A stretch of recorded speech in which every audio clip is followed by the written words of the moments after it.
donde veíamos que al controlar el pulso había ciertas características que había que evaluarlas, ¿no es cierto? Y habíamos hecho uso del mnemotécnico del África, que me hablaba de la anatomía, frecuencia, la regularidad, la igualdad, la amplitud y forma de la onda y la tensión, que en algún momento hay que ir evaluando para poder clasificar a los diferentes tipos de pulso. Tomando en cuenta la amplitud, ¿no es cierto?, podemos ver que hay diferentes tipos de pulso. ¿Cómo saber cuándo un pulso está aumentado de amplitud o cuándo está disminuido? Evidentemente, palpando los diferentes pulsos hay que habituarnos a lo normal, a lo regular, y después ya seguramente pues encontraremos algunas diferencias. Doctor, el pulso no se le palpa fácilmente, cuesta, claro, porque tiene menos amplitud. Doctor, este pulso ni siquiera estoy apoyando de asiento. Sí, porque tiene seguramente un pulso de mayor amplitud. Y ahí seguramente vamos a hablar de que cuando hablamos de la amplitud, hay que considerar que hay pulsos que tienen pulsos o amplitud aumentada. ¿Cómo lo vamos a llamar ese pulso? Magnus. Cuando hablamos de un pulso amplio o un pulso magnus, solo estoy haciendo referencia a que tiene una amplitud aumentada y por tanto es fácilmente de ser palpado. ¿En qué casos podríamos encontrar ese pulso magnus? Seguramente también en condiciones fisiológicas como patológicas. Cuando hablamos de condiciones fisiológicas, el ejercicio va a aumentar evidentemente el flujo de sangre que en cada sístole va a ser eyectado y por tanto también va a expandir más las arterias y va a ser evidenciados más fácilmente. Por tanto, seguramente emociones fuertes, el ejercicio, el embarazo nos da un pulso magnus. Pero también hay que considerar que puede ser producto de patologías, como por ejemplo los cuadros febriles, pacientes hipertiroideos, en los cuales también podríamos encontrar este tipo. Ahora bien, cuando hablamos del pulso, existe un componente ascendente, un pico y una fase descendente. Cuando esta fase ascendente es breve, es decir, rápido llega al pico y también rápido baja la base, tenemos que considerar que si bien puede ser un pulso amplio, tiene esa característica de manifestarse rápido, y eso vamos a considerarlo como el pulso Seller, llamado también de Corrigan, que va a ser muy característico en aquellas patologías donde la sangre sale propulsada con gran facilidad a las arterias, pero que también retorna con facilidad al ventrículo, como es en el caso, ¿no es cierto?, de la insuficiencia aórtica. En la insuficiencia aórtica, la válvula no se puede cerrar por completo, por tanto, en la sístole ventricular, la sangre es eyectada con gran facilidad, lo que hace que alcance rápido el pico del pulso. Pero también gran volumen en la diástole retorna al corazón, también hace que ese pico descienda rápido, y es una característica que tenemos que registrarla, ¿no es cierto?, en el aspecto cuando consideramos un pulso relacionado a la insuficiencia aórtica. ¿Qué signos ya hemos visto hasta ahora de insuficiencia aórtica? Signo de Muset. ¿Qué era el signo de Muset? Bambaleo de la cabeza. Flexión y extensión, ¿cierto?, de la cabeza acompasados con el latido cardíaco. Y en algún momento, el encontrar que mi paciente flexión, extienda, me va a hacer sospechar en una valvulopatía como la insuficiencia aórtica, pero no es diagnóstico. Hay que buscar más signos, ¿no es cierto? Y uno de los signos que vamos a encontrar, seguramente, justamente es pedirle al paciente que abra la boca. Y cuando abra la boca, vamos a observar que la úvula sube, baja, también acompasada con el latido cardíaco, y es lo que se conoce como el signo de Müller. Signo de Müller. Podríamos observar tal vez el lecho ungueal, y se va a ver una pulsación también en el lecho ungueal, ¿no es cierto?, por ese producto de que la sangre sale con fuerza y vuelve nuevamente al ventrículo, y eso va a ser el signo de Quincke. Y ahora estamos viendo, ¿cierto?, que también va a tener un pulso de qué tipo? Seller o de Corrigan. Entonces seguramente pues vamos a sumar así los diferentes signos para poder llegar a mi diagnóstico. Seguramente cuando escuchemos el corazón tendríamos que encontrar también un soplo ¿no es cierto?, que nos va a ayudar a establecer también esa valvulopatía que ahora la estamos sospechando. Entonces, el pulso en este caso va a diferir. El pulso magnus me está orientando, sí. Aquí en pacientes hay hipertiroideo, sea pulso un cuadro febril, puede estar embarazada tal vez, pero si importa un Seller, ahí estoy hablando de un cuadro más específico al cual me está guiando, ¿no? A la insuficiencia aórtica. ¿Qué puede llevar a que la onda de pulso no alcance la amplitud a la cual debería, ¿no es cierto?, presentarse? Es decir, sea un pulso pequeño, un pulso apenas perceptible. Cualquier factor que reduzca, ¿no es cierto?, el volumen de eyección de los ventrículos. ¿En qué caso, por ejemplo? Deshidratación. ¿Cuál? Deshidratación. Deshidratación. Si el paciente pierde volumen, ¿no es cierto?, pierde volemia, evidentemente, sea por cualquier factor, sea hemorragia, sea una deshidratación por vómitos, diarrea tal vez, no sé, podría, ¿no es cierto?, evidentemente ser que el pulso sea más pequeño. ¿Cómo se va a llamar este pulso pequeño? Parvus. ¿Qué más puede provocarme este pulso pequeño? Donar sangre. Donar sangre. Donar sangre. Más bien al tratar de compensar, ¿no es cierto?, esa pérdida aguda de sangre, tienes un mecanismo de que el corazón aumenta frecuencia y trata de aumentar más volumen, y ese es el caso, por ejemplo, como en el caso de las anemias, ¿no es cierto?, en algunos casos también puede llevarte a esa situación, ¿no? No es la disminución del volumen, sino la eyección estancada y la salida de sangre del corazón. Cuando se dificulta la salida de la eyección de la sangre del corazón, dice, ¿no es cierto?, nuestro colega, y evidentemente las estenosis. Cualquier valvulopatía que lleve una estenosis te tendría que llevarse toda la reducción del volumen de eyección y evidentemente a un pulso parvus. Por ejemplo, una estenosis mitral me podrá llevar a un parvus, sí, porque hay menos paso de sangre de la aurícula al ventrículo, por tanto la eyección va a estar reducida.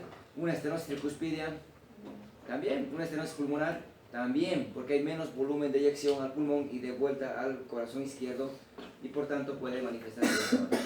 Cuando hablamos del parvus, por tanto, hay que considerar justamente, ¿no es cierto?, estos cuadros de estenosis. ¿Ya? Seguramente, dentro de lo que es la evaluación de un pulso parvus, vamos a hablar, ¿no es cierto?, del pulso tardus. Un pulso tardus es aquel pulso que ha tardado, ¿no es cierto?, en llegar al pico. Hay un retardo en la fase ascendente de esta onda, que también puede ser acompañado por tener menor amplitud, y si hablamos de un pulso tardus y parvus,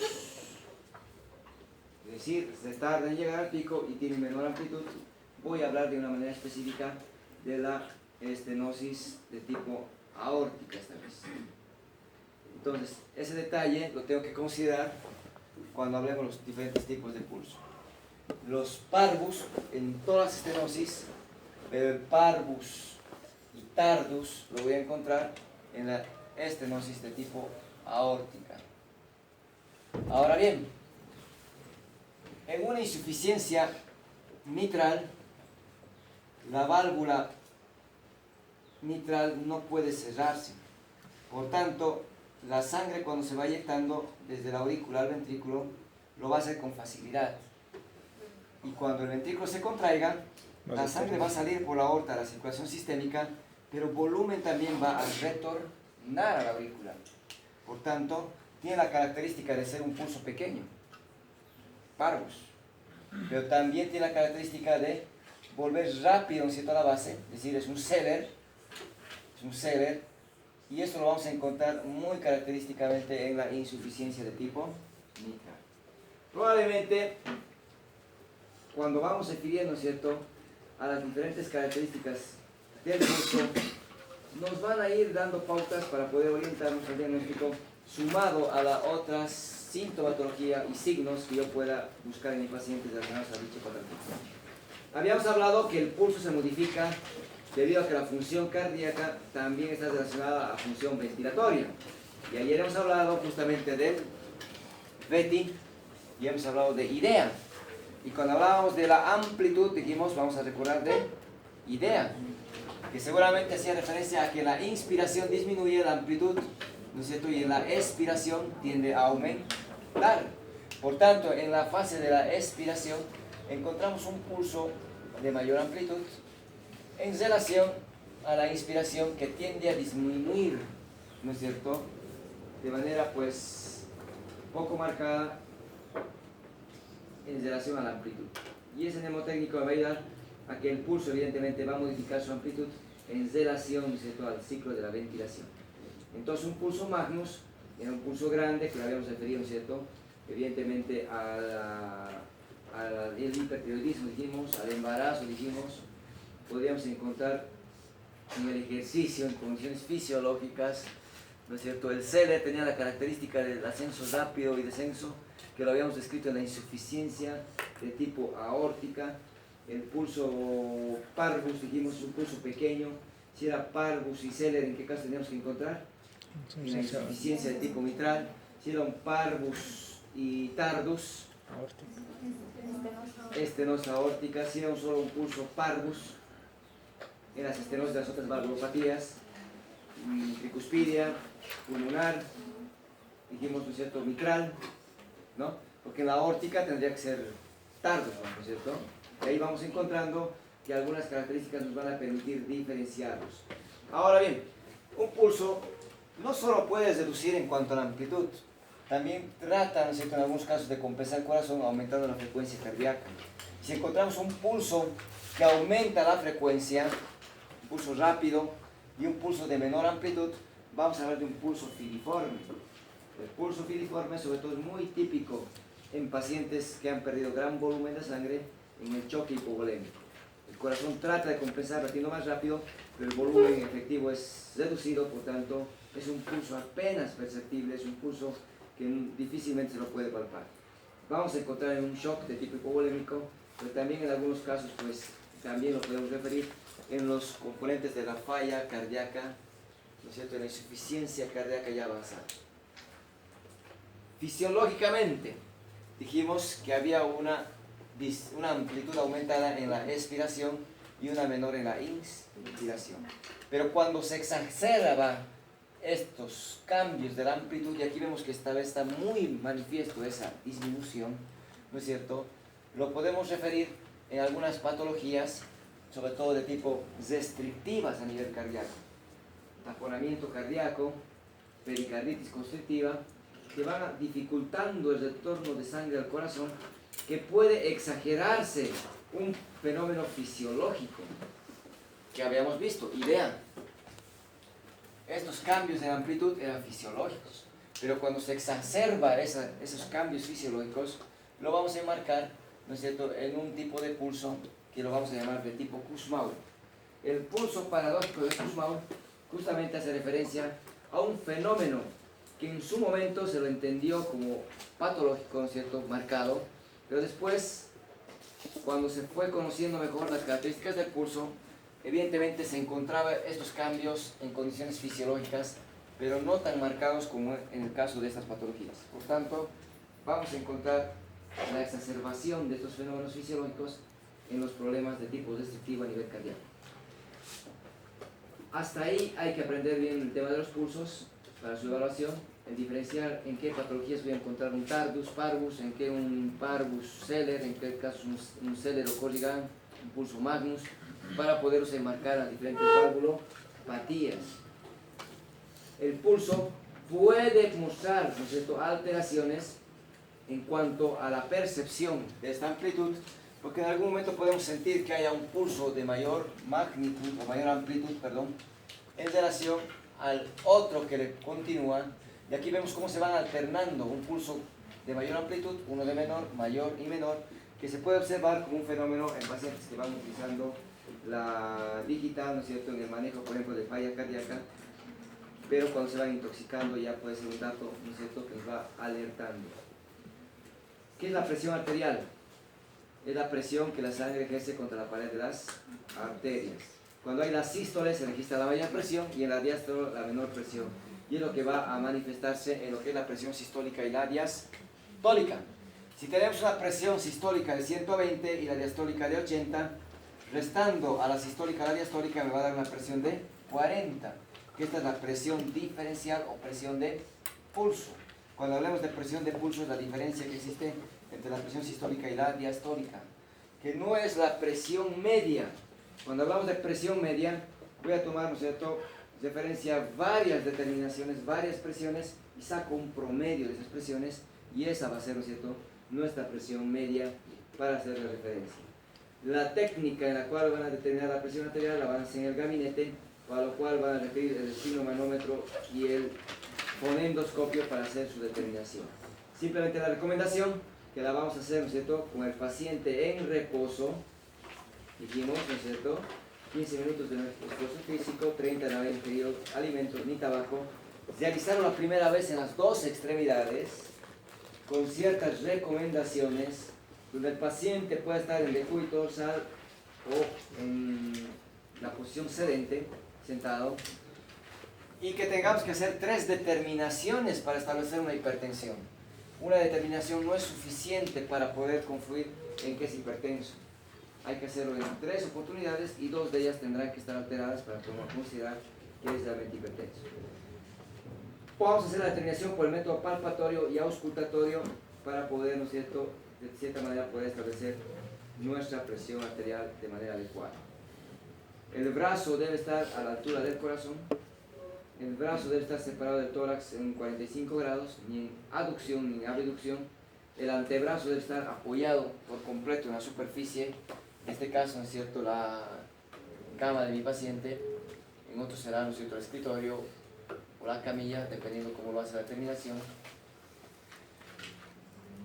Debe, ¿no es cierto?, palparse el pulso braquial primero y el pulso radial, verificar los instrumentos que estén preparados, aplicar el manguito de tal manera que no estoy muy ajustado, debe ingresar un solo dedo, exagerando 2, no más de ello.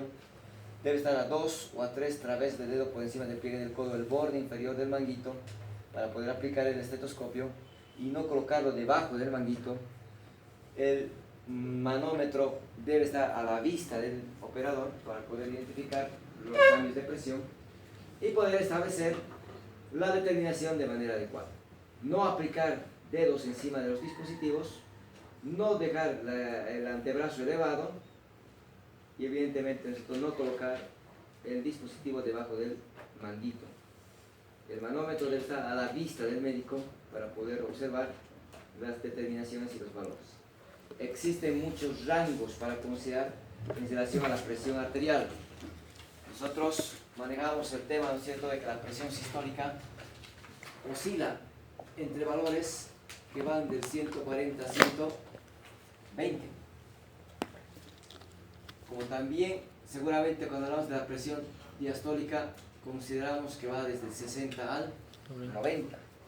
Un valor normal bajo y un valor normal alto para la diastólica y para la sistólica.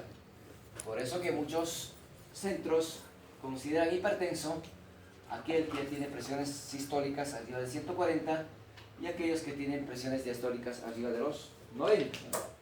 Sin embargo, la OMS nos va planteando valores mucho más altos y considera hipertenso aquel paciente que tenga presiones arteriales mayores o iguales a 160/95.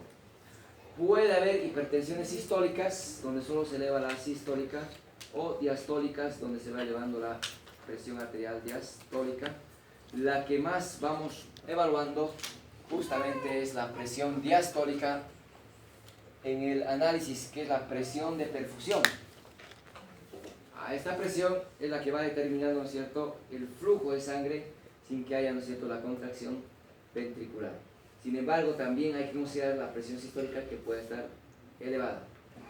El método palpatorio me permite establecer solo la presión sistólica. Se palpa el pulso radial, se va insuflando hasta que se deje de percibir el pulso radial y después se insufla 30 milímetros más arriba, nuevamente se abre la perilla y donde se perciba el pulso corresponderá a nuestra presión sistólica. Esta presión sistólica no es fidedigna, tiene margen de error de 15 a 20 milímetros de mercurio. Sin embargo, va a ser un parámetro para poder realizar el método auscultatorio. Esto lo van a hacer en el gabinete donde por el método auscultatorio podemos establecer una presión sistólica como también diastólica. Pulso venoso. Pulso venoso. Hemos visto que hay pulso arterial, pero también hay un pulso venoso que podemos evaluarlo, lo vamos a ver en el examen de cuello, donde evidentemente el observar el cuello me va a permitir estimar, ¿no es cierto?, la presión en el territorio venoso.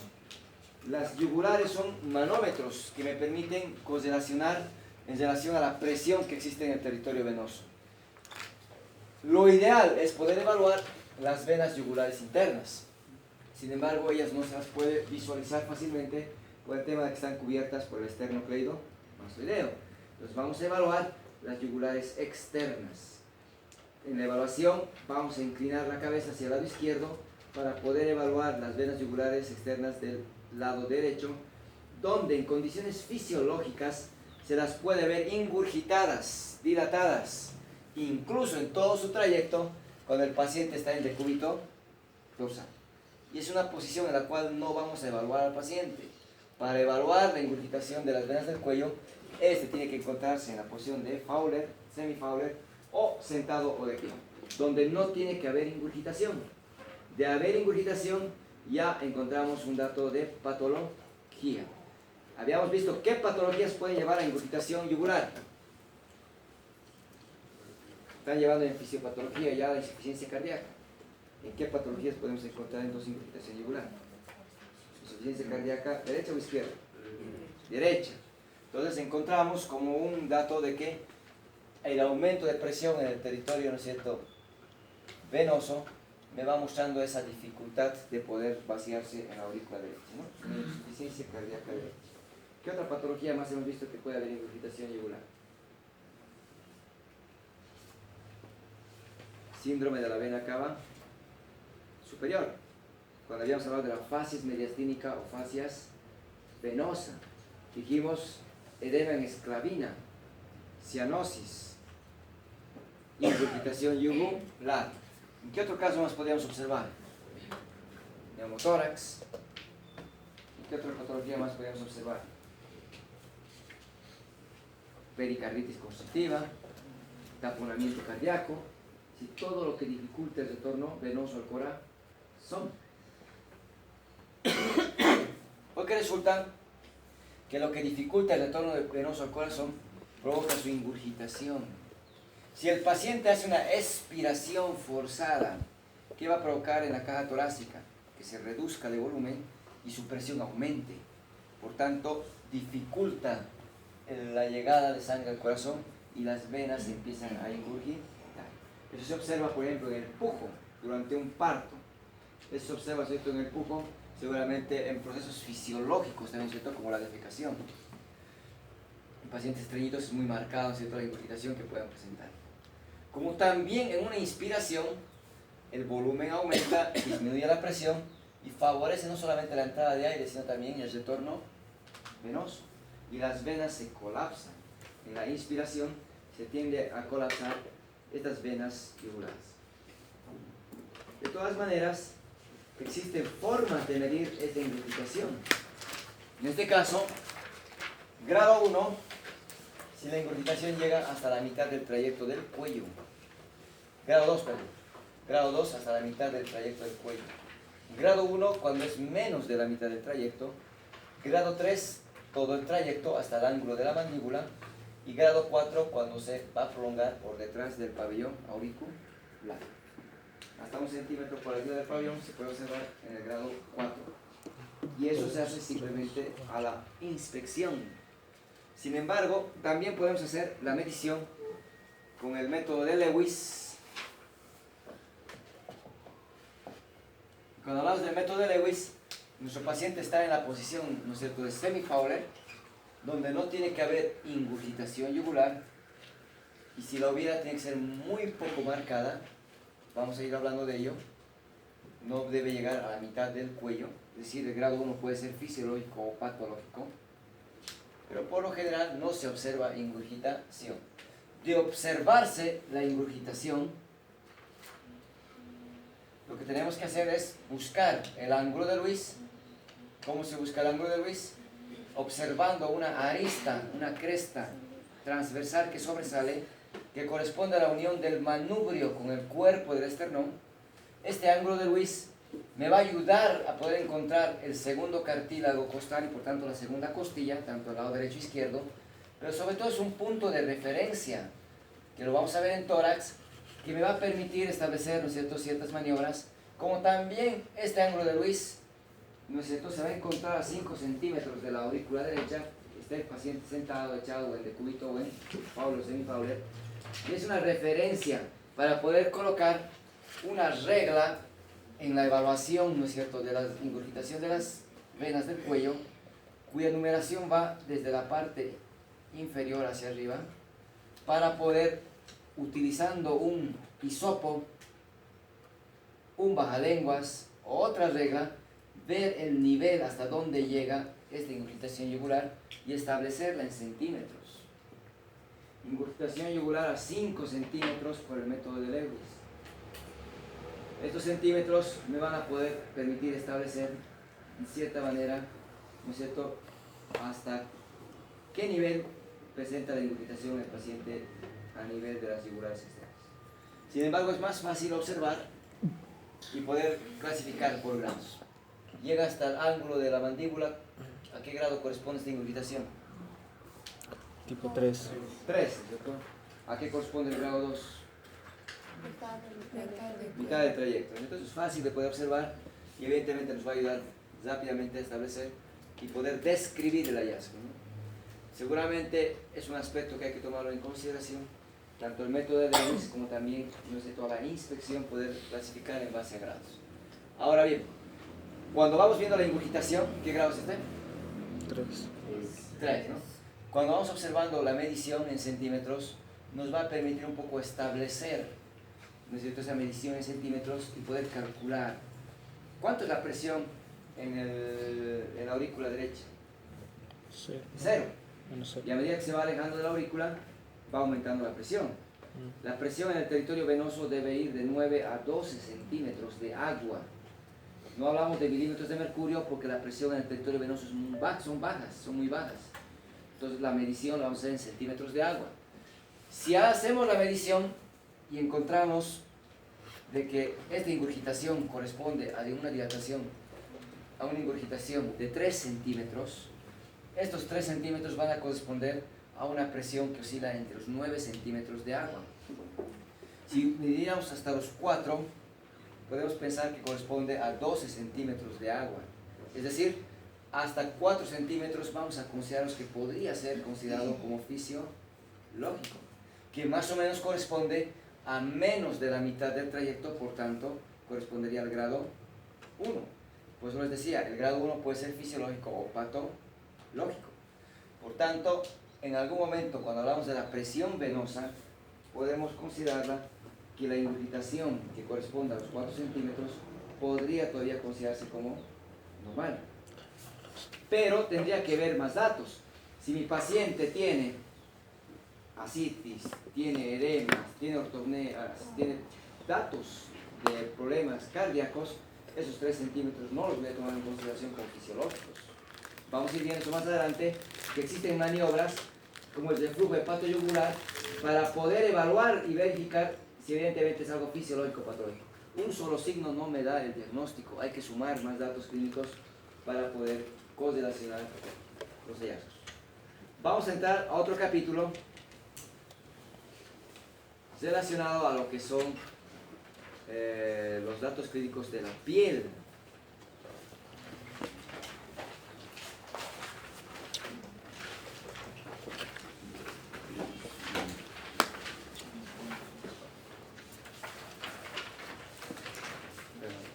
¿Por qué siempre se les tapa los ojos a las personas? Para no descubrir su identidad.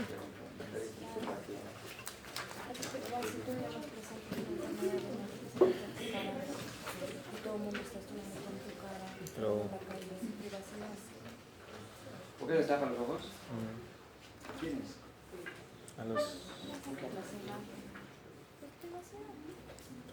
Antes he visto solo dos pequeños bolitos. Ya. No están marcados. Vamos a considerar que la piel es el órgano más grande de su cuerpo, que tiene diferentes capas, lo que es la epidermis, dermis, hipodermis. Cada capa tiene sus propias características. Si hablamos solo de la epidermis, la podemos dividir en dos estratos: estrato córneo, estrato celular, que descansa sobre una membrana basal que le permite la unión con la dermis, ¿no es cierto?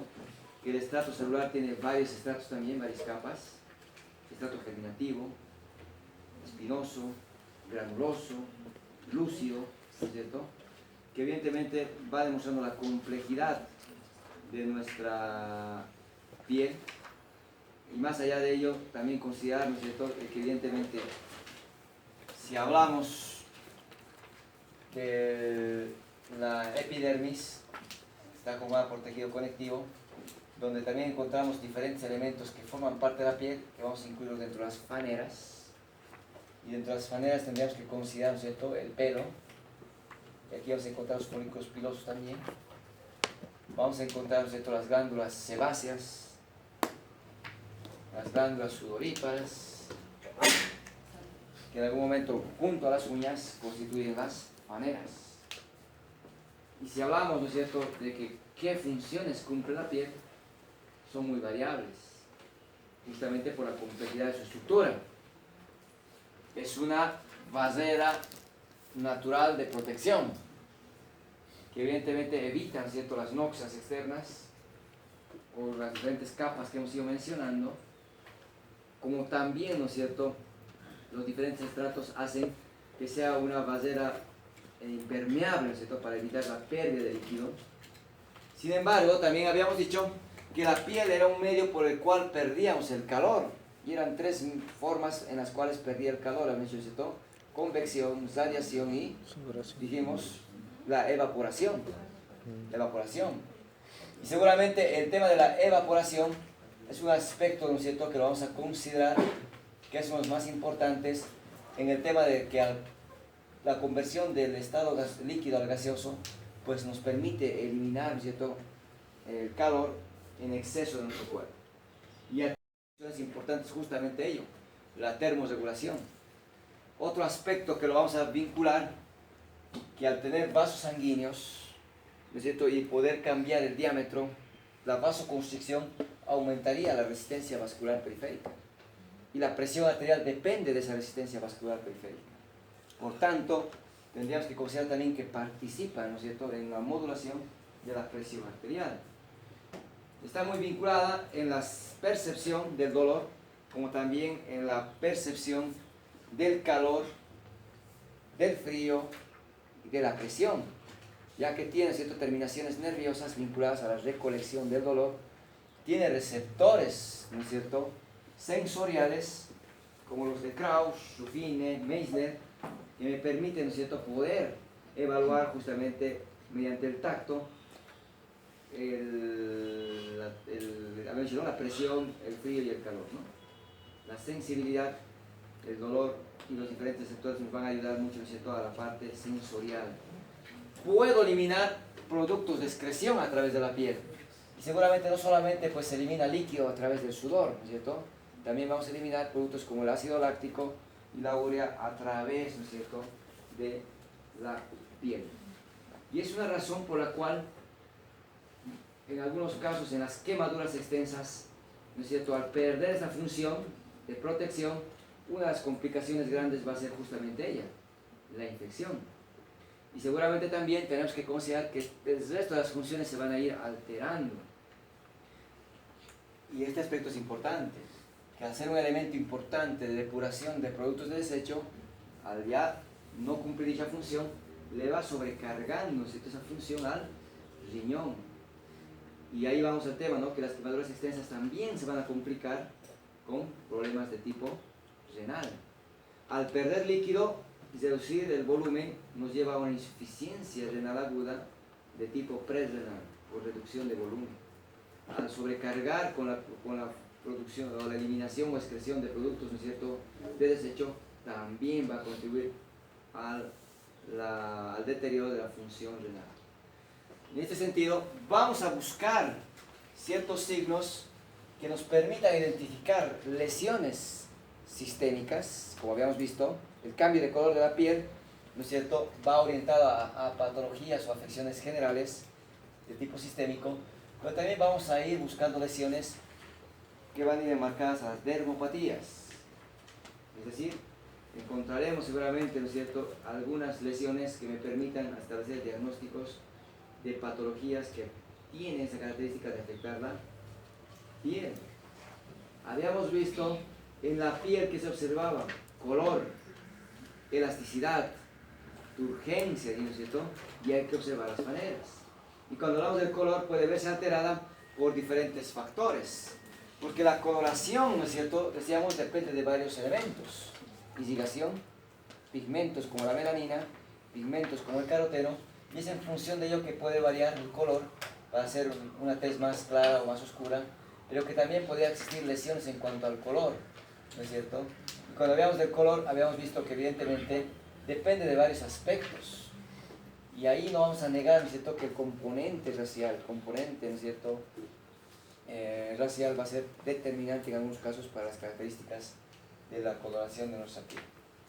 Pero también hay cambios del color por diferentes factores. La palidez, habíamos dicho.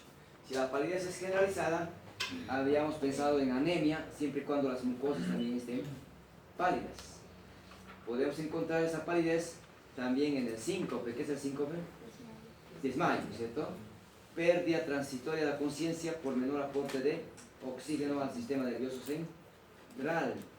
Podemos encontrar en un shock de tipo hipovolémico también esa palidez, ya que al reducir el volumen de sangre circulante, ¿no es cierto?, tratamos de compensar con una vasoconstricción periférica para redistribuir el flujo de sangre. Por tanto, llega menos sangre a la piel y esta aparece pálida. Se ha visto que en la insuficiencia renal crónica se alteraba la función, ¿no es cierto?, y la producción de la eritropoyetina, que es vinculada a la producción de los glóbulos rojos, por tanto también va a estar vinculada con la anemia y por tanto la palidez de la piel.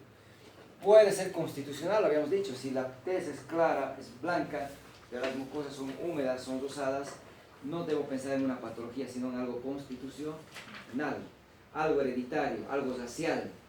Y también vamos a ver en algunos problemas de tipo neoplásico que vamos a observar esta palidez.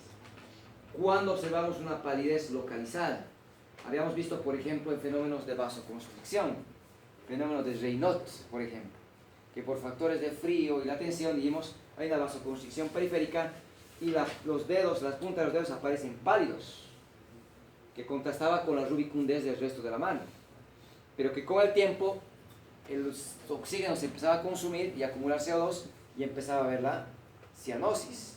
Y ahí dijimos que habían los tres colores, ¿no es cierto?, combinados, el azul, el blanco y el rojo, el signo de la bandera francesa, habíamos dicho, en el fenómeno de Raynaud.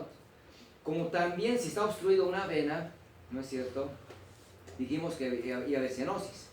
Pero si se obstruye una arteria, hay que pensar que en lugar de cianosis va a haber la palidez, porque ya no hay irrigación, sobre todo en aquellos territorios donde hablamos de arterias terminales, valga decir, si hay una obstrucción de la arteria humeral, considerando que es la que nos va a dar irrigación al brazo y al antebrazo, pues va a haber la palidez, ¿no es cierto?, en toda la extremidad, y es más, nos va a llevar, ¿no es cierto?, a la isquemia de dicha extremidad, porque no hay una irrigación colateral como existe en otras regiones.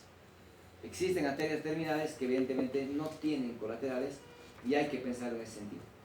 Por tanto, las embolias, ¿no es cierto?, cuando hablamos de trombosis hablamos de coágulos, y cuando hablamos de émbolos es el desprendimiento de los coágulos que van viajando a través de los vasos, pueden llegar a obstruir en algunos casos, ¿no es cierto?, no solamente territorios venosos, sino también arteriales. En este caso, sobre todo vamos a hablar de los trombosis, ¿en qué patologías? Ya llevaba valvulopatías, ¿no? Ya lleva valvulopatías. Cuando hablamos de las trombosis vasculares arteriales, ¿en qué tengo que pensar? En estenosis mitral.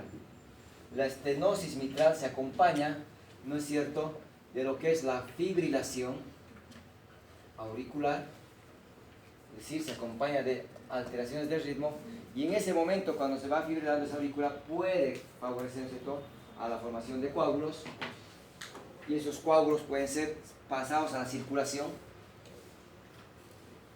al ventrículo, y del ventrículo a la aorta y a cualquier sitio de la circulación.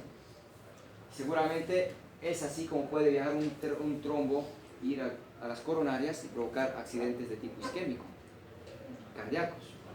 Como también se puede ir a la arteria renal y provocar, ¿no es cierto?, una isquemia renal, porque la arteria renal es la única que le va a llegar a ese órgano. Pero también puede ir a los restos de las arterias y evidentemente obstruir diferentes territorios, en este caso la humeral que le había mencionado. La rubicundez, cuando hablo de la coloración rojiza, habíamos visto que en condiciones fisiológicas se puede observar, ¿no es cierto?, evidentemente en pacientes que por el tema del pudor podían usar esa facies rubicundas, ¿no es cierto?, pero también en condiciones patológicas, digamos. Condiciones patológicas, vamos a encontrar que en la policitemia, ¿no es cierto?, existe esa coloración rojiza que lo hemos mencionado, como también en algunos casos, en algunas neoplasias también, por los mediadores que van liberando, ¿no es cierto?, en este caso la serotonina, en el caso de neoplasias, como el tumor carcinoide intestinal. Puede haber rubicundez localizada, y ahí vamos a encontrar, ¿no es cierto?, que acompañando a la penta de Celsius, podemos hablar de procesos de tipo inflamatorio, ¿no es cierto?, el calor, rubor, tumor, dolor y pérdida de la función, y ahí hablamos del rubor, ¿no es cierto? También puede ir muy vinculado, ¿no es cierto?, al tema de la labor o el desempeño que realiza, el trabajo que realiza nuestro paciente para poder encontrar este color rojizo en la piel. Cianosis, habíamos hablado de cianosis central y periférica. La central, la hipoxemia, por tanto, que puede interferir en la hematosis, problemas cardíacos, problemas pulmonares. La periférica, hablamos de retardo en la microcirculación, éstasis, ¿no es cierto?, y factores que van a dificultar ello puede llevarme a la cianosis, como es el caso de insuficiencia, ¿no es cierto?, por ejemplo, cardíaca derecha, lo habíamos mencionado. Pero si hablábamos de una mixta, era la combinación de las dos, ya hablamos de la insuficiencia cardíaca congestiva, eso lo habíamos mencionado. La ictericia, habíamos hablado de que para hablar de ictericia debe acumularse bilirrubina mayor a los 2 miligramos de decilitro en los tejidos, ¿no? Y ahí hablábamos de las ictericias prehepáticas, hepáticas y poshepáticas, que lo habíamos referido, ¿no? Las causas poshepáticas, ¿a qué obedecen? Fibrosis. Poshepáticos, obstructivas. Y cuando hablo de obstructivas, ¿qué ejemplos habíamos dado? Porque usted encuentra un paciente ictérico y ahí entra la pregunta si es hepática, poshepática o prehepática. Puede ser por cálculo, puede ser ascaris, puede ser por cáncer de cabeza de páncreas. En cambio la prehepática era la hemólisis, que puede ser por grupo diferente, que podría ser por malaria, dijimos, ¿no es cierto?, las anemias hemolíticas. Y la hepática por alteraciones a nivel del hepatocito, y ahí decíamos las hepatitis, la cirrosis, ¿no es cierto?, evidentemente. Y seguramente este tema de la bilirrubina nos va a ayudar. ¿Cuánto es el valor de la bilirrubina normalmente? De 0,8 a 1.2, ¿no es cierto?, miligramos de decilitro. Si aumenta la indirecta, la no conjugada, ¿en qué voy a pensar? Hepático, prehepático, poshepático. Prehepático, ¿no es cierto? Si aumenta la directa, obstructivo, ¿no es cierto?, la poshepática. Y para hablar de hepático tienen que estar elevadas las dos, ¿no? Y tiene que haber esa correlación entre clínica y laboratorio. Sin embargo, habíamos mencionado que la ictericia podía tener diferentes tonos. Dijimos, puede ser flavínica, verdínica, rubínica, melánica, ¿no es cierto?, en relación al tono que puede ir adquiriendo, ¿no es cierto?, esa ictericia. Esta lo voy a pasar rápido para ir a las lesiones primarias y secundarias. Temperatura. La temperatura puede modificarse, sí, por diferentes factores, los externos, los ambientales, y evidentemente los internos, el calor que voy generando, por ejemplo, en los procesos, ¿no es cierto?, de combustión de alimentos, hemos dicho, la generación de calor, sobre todo, está en manos del hígado, dijimos, y el músculo. El músculo estriado, sobre todo, es el más importante en lo que es el tema de esa manera. ¿Qué era la turgencia? La piel es elástica, se estira, pero hay un límite. Esa resistencia a estirarse es lo que se conoce como la turgencia. Si el paciente está deshidratado, vamos a encontrar que al hacer el pliegue, ¿no es cierto?, este despliegue de la piel va a permanecer, va a perdurar. Es el signo del pliegue que lo vamos a encontrar en casos de deshidratación. En pacientes con edema no vamos a poder formar ese pliegue, ¿no es cierto? En algún momento lo vamos a considerar. Es el signo del pliegue, que es un signo de deshidratación severo, junto seguramente al enoftalmo y a otros signos que vamos a ir observando. La piel puede tener cambios de color, ¿no es cierto? En este caso, despigmentación. Aquí se va despigmentando, ¿no es cierto?, que es muy característico del vitiligo. Pero ¿cómo vamos a describir este vitiligo? Bueno, tendríamos que ver cómo se clasifican las lesiones, porque el vitiligo será tu diagnóstico, pero la descripción de las lesiones va a enmarcar que la piel va a tener, ¿no es cierto?, lesiones primarias y lesiones secundarias. Las secundarias son producto de las primarias. Y ahí encontramos que hay un gran sinnúmero de clasificación, dependiendo del libro que usted pueda recurrir, para tomar en cuenta, ¿no es cierto?, estas lesiones. La descripción está muy extensa en su dossier, sin embargo hay un cuadro en su dossier donde vamos a tomar la referencia para poder describir estas lesiones. Primero, si tenemos una lesión, ¿no es cierto?, en la piel, tenemos que describir si es palpable o no es palpable. Y ahí empieza el análisis para poder encontrar a qué corresponde. Si es una lesión no palpable, vamos a decir que es una mancha o es una mácula. Es decir, las lesiones no palpables corresponden a una mancha o a una mácula. ¿De qué dependerá para saber si es una mancha o es una mácula? El tamaño, bien. El diámetro, ¿no es cierto? Si hablamos de una mácula, estoy haciendo referencia a que es una lesión pequeña, menor de 1 centímetro. Y si hablamos de una mancha, mayor de 1 centímetro. Entonces las dos son similares, las dos no las voy a poder palpar, ¿no es cierto? Pero la extensión, evidentemente, de esta lesión es más de 1 centímetro. Por tanto, ¿cómo va a corresponder a una mancha? Existen diferentes manchas, hasta hemos puesto imágenes de vitiligo, que evidentemente no siempre empiezan como mancha, pueden empezar como una mácula, pero a medida que va progresando, va extendiéndose en una mayor superficie y ya corresponde a una mancha. Entonces, seguramente hay diferentes tipos de ejemplos, ¿no es cierto? Leucodermias, áreas de despigmentación, que no se palpan, y como es más de 1 centímetro, corresponde a una mancha.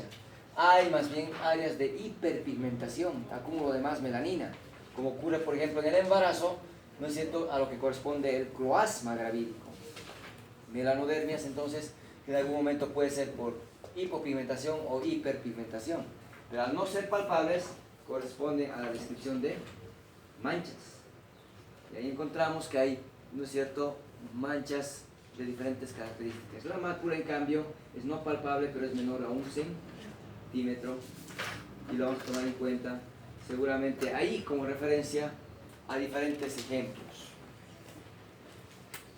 Las pecas o efélides, los lunares. Claro, hay lunares que hacen relieve y son palpables. Si son palpables, no los puedo catalogar como mácula y los vamos a catalogar como pápulas. Ahorita vamos a hablar de las pápulas. Entonces, hay lunares que evidentemente no son palpables, a ellas las voy a incluir dentro de las máculas. Seguramente, ¿no es cierto?, aquí tendríamos que considerar que cuando hablemos de las máculas y manchas, simplemente hace referencia al tamaño. Sin embargo, dentro de las máculas, podemos hacer referencia a las lesiones de tipo vasculares y lesiones pigmentarias, y vamos a dividirlas en dos grupos, vasculares y pigmentarias. Si hablo de las vasculares, ¿qué característica tienen? Que cuando las comprimimos, desaparecen. Cuando levantamos el dedo, vuelve a aparecer la lesión, porque corresponden a dilataciones vasculares, y al comprimir lo que haces es que desaparezca esa dilatación. Entonces, una característica muy típica de una lesión vascular es justamente que desaparece, ¿no es cierto?, a la presión.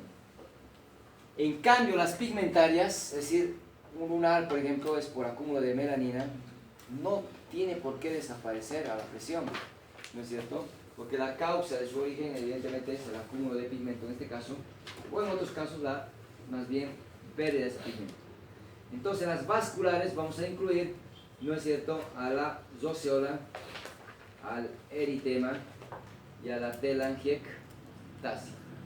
Y si hablamos de la zoseola, tenemos que identificar que evidentemente son lesiones redondeadas, son lesiones ovaladas, pero que tienen esa característica, que cuando la comprimimos, desaparece. ¿Por qué decimos a la vitropresión? Podemos sujetar una lámina de vidrio, una placa de un portaobjetos, y la comprimimos, y se puede observar a través de ella de que la lesión ya no es visible. Ya no es visible. Y es una característica que cuando levante la plaquita, nuevamente se presenta la lesión. Pero esa forma de redondeada ovalada la podemos observar en las zoseolas. Un ejemplo clásico al hablar de zoseola es de la fiebre tifoidea, que puede mostrarme, ¿no es cierto?, estas lesiones, sobre todo distribuidas, ¿no es cierto?, en lo que corresponde al tronco, es decir, en el tórax y en el abdomen, como estamos observando en la imagen. El eritema también desaparece a la vitropresión, pero ¿qué característica tiene? Que es mucho más grande. Este eritema ya no es la lesión pequeña que habíamos mostrado hace rato, ¿no es cierto?, sino que abarca mayor superficie. Igualmente, al comprimir tiende a desaparecer, y al levantar vuelve a manifestarse, ¿no?, al ser una lesión de tipo vascular. La telangiectasia, dilatación de capilares. En algún momento ya se ha mencionado telangiectasia en algunas fascias, por ejemplo. Sin embargo, no nos olvidemos que tiene una porción central de la cual parten las dilataciones a manera de las patas de una araña, ¿no es cierto? Son las arañas vasculares que podemos encontrar con esa característica de desaparecer a la vitropresión. Las tres lesiones vasculares desaparecen a la compresión. ¿En qué casos podemos encontrar? Habíamos visto que la cirrosis se observa en la región malar, se puede observar en la nariz, dijimos, ¿no es cierto?, o en el rinofima, pero también puede estar distribuida a nivel del tórax, y es una característica muy propia de la cirrosis. Vamos a ir sumando de a poco más datos para hablar de la cirrosis, de estigmas, que los vamos a ir describiendo de a poco. Ya tenemos una, telangiectasias. Lesiones, entonces, vasculares desaparecen a la presión. Lesiones hemorrágicas. Si hablamos de lesiones hemorrágicas, vamos a hablar de las petequias, que son lesiones puntiformes, del tamaño de la cabeza de un alfiler, decimos, ¿no es cierto? Pueden ser lineales, las víbices. Si hablamos de petequias y víbices, la distribución o la forma en que se presentan, lineal o puntiforme, nos va a dar la designación, pero ambos corresponden a hemorragia por ruptura de capilares. Seguramente hay patologías que nos pueden llevar, ¿no es cierto?, a las mismas. Por ejemplo, la coagulación intravascular diseminada, ¿sí?, que puedo observar, por ejemplo, la sepsis. Claro. Puedo observar también en las púrpuras, que son trastornos hemorragíparos, que también se pueden manifestar de este tipo. ¿No es cierto? Entonces, tendríamos que marcar que hay patologías que en algún caso se pueden, ¿no es cierto?, manifestar por hemorragias, por rupturas de capilares, ¿no? En el dengue, por ejemplo, el dengue complicado, puede aparecer, ¿no es cierto?, las petequias, o nosotros también producirlas durante la evaluación. La equimosis, ya habíamos hablado de la equimosis. Dijimos que es una lesión no palpable que obedece a la infiltración de la sangre en el tejido celular subcutáneo por ruptura de vasos de mayor calibre. Porque si se acumula sangre, ya hablamos del hematoma, y el hematoma es palpable. La equimosis no debe palparse, y que el color cambiaba en cuanto a la extensión y el color era muy variable por el catabolismo de la hemoglobina a nivel tisular. Petequias. Las petequias, decíamos, pueden significar muchas lesiones, incluso, ¿no es cierto?, en el tema de los accidentes ofídicos. Si hablamos de las mordeduras de las serpientes, evidentemente hay, ¿no es cierto?, venenos que pueden ser neurotóxicos o hematotóxicos. Y si hablamos de la parte hemática, se va a manifestar justamente por trastornos de coagulación, se va a manifestar por estas petequias. Si el hígado tiene un compromiso, evidentemente pues va a tener problemas en la coagulación porque está vinculado a la producción de proteínas que participan, ¿no es cierto?, en la cascada de coagulación. Y ahí habrá que ver también que, ¿no es cierto?, el hígado produce la protrombina, produce el fibrinógeno, que están muy relacionados con el tema de la coagulación. Por tanto, también hepatopatías me pueden llevar a este tipo de lesiones. Traumas, golpes, que es muy común, ¿no es cierto?, en nuestra población, que nos puedan venir justamente con esa equimosis. Y hay que saberla describir. En otros casos hablamos de la fragilidad capilar, pacientes que se apoyan en la mesa y aparece, ¿cierto?, una equimosis por ruptura de vasos, le sujetas el brazo y aparecen marcados los dedos por ruptura de vasos, puede también llevarse en algún momento a este tipo de lesiones. La equimosis es la infiltración de sangre en cierto tejido celular. El significado usted lo va a dar en el contexto de su paciente. Si llega un paciente que ha sufrido un accidente donde se ha golpeado la cabeza y viene con la equimosis a nivel de los párpados que afecta a ambos lados, el signo de ojos de mapache, ¿qué significado usted le va a dar en relación a ese signo de ese paciente? Fractura de base de cráneo. Bien. Entonces seguramente ese ojos de mapache ya me está guiando a la severidad, ¿no es cierto?, de ese paciente, porque ya estoy sospechando de la fractura de base de cráneo.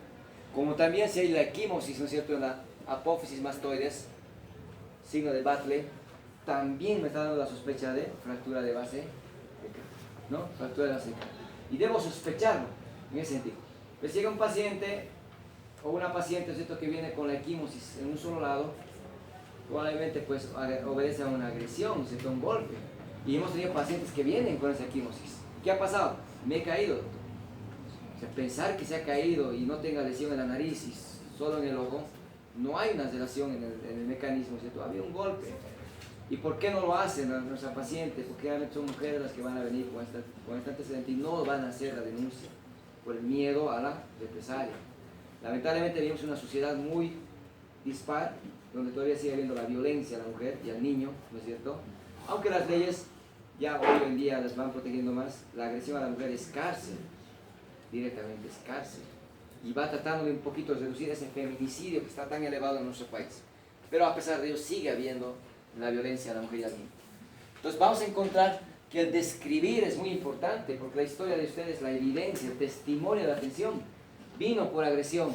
Pues usted no describe esos signos que estamos mencionando, ¿cómo demostrar que ha habido la agresión? Yo no puedo asegurar que le ha golpeado a su marido, como a veces pasa, pero sí puedo asegurar que ha habido lesión y puedo describir las lesiones. Y ese es el testimonio que yo puedo asegurar, nada más. El que le golpeó o no, o cómo se hizo, yo no puedo garantizar porque yo no soy testigo.